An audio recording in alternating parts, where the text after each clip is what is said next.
Dito nga pala guys, itinatali na natin yung trapal, ikinay-cable tie na natin.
Kita niyo mga semua nagtatago na sila. Ito, ayan guys.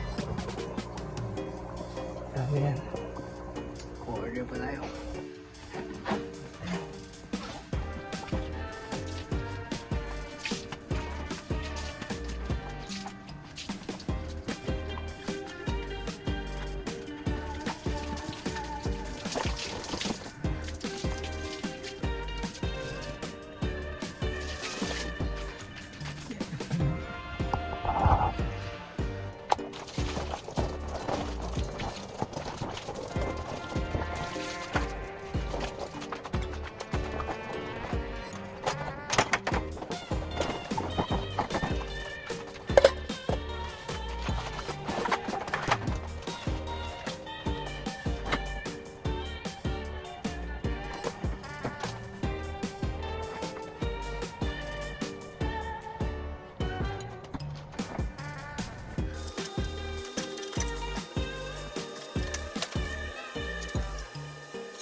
At dito nga pala guys, halos 1 week na rin naman natin binabadyang trapal na yan. Binabadan muna natin yan na 1 linggo bago natin lagyan ng crayfish ng bagong water. Kasi meron yung chemical yung trapal, kaya binabad natin ng 1 linggo na rin halos. Yan guys. Kaya huwag yung kakalimutan guys na ibabad din yung trapal nyo bago kayo maglagay ng crayfish, maglapag. At saka mag-acclimate din kayo guys muna bago nyo ilapag. Siguro 1 oras. 1 oras nyo i-acclimate, then pwede nyo nang ilapag. So guys, yun, nag-water na tayo. Hintayin na natin mamaya yung crayfish dumating. Yun ay nasa Bulacan pa. Sa Bulacan pa yun. At mamaya gawin pa natin paraan para may ship dito. Kaya hindi natin alam mangyayari mamaya. Kaya tabayanin nyo lang kami. Hintayin na natin kung ano mangyayari mamaya. Hintayin na natin yung crayfish at lalagyan natin dito. So ngayon ay pupunayin na natin ngayon ng tubig. Sorry, mga ano lang pala, kalahati lang. Tapos yung mga egg tray niya naka-ready na naman. Halos 1 week na natin nakababad yun. Ito, 1 week na rin. Then yung tubig natin, okay lang naman kahit rekta na yung tubig, kahit di na tayo mag-antay ng ilang araw. Kasi yan naman ay deep well at na-stock na rin yan ng ilang araw dun sa may tangke. Kaya kahit dumating mamaya yung crayfish man, ay lagay na rin natin agad. Acclimate lang natin.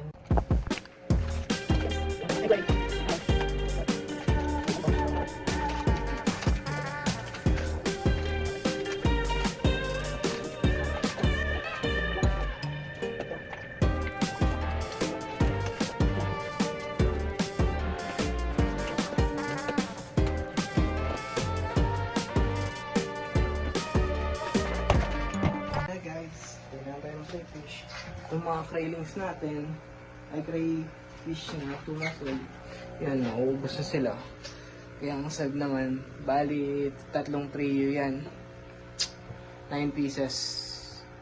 3 male at 6 na babae. Kaso nanguubos na sila yung 4, patay na. 5 na pala yung patay na. Ito, mamatay lang isa. Tapos isa na nakawala. Bali 3 na natira, 2 male, tsaka 1 female. Kaya yun, naubos. Sayang naman. Kaya hapdi-hapdi din yung price nito. 1.5 ang trio, di bali 4.5. At yun, 3 na natira. Kaya yun. Kaya pag magsisimula ako, gusto ko na lang. Maybe trailings na lang kasi mas mura-mura. At yun, antay lang ng ilang araw at lalaki na rin.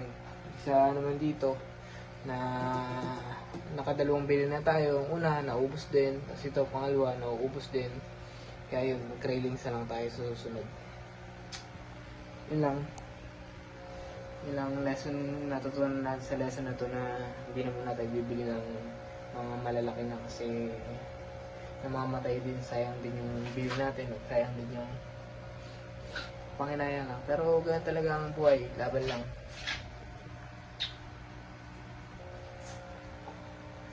Ayun lang guys. Bye-bye muna. Tingnan natin.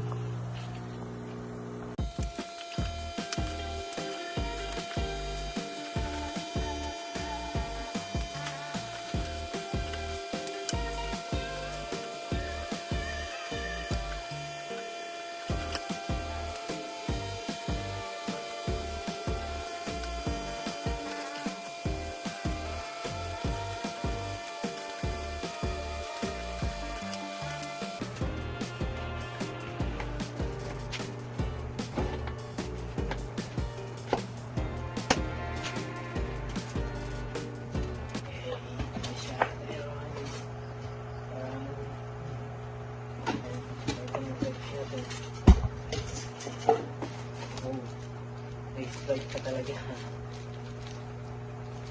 Yung water, hindi ko lang ang galat. Nalagyan nila ng ice para hindi may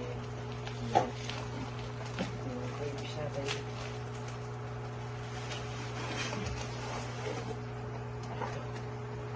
Wow, lumilit pa. Diba?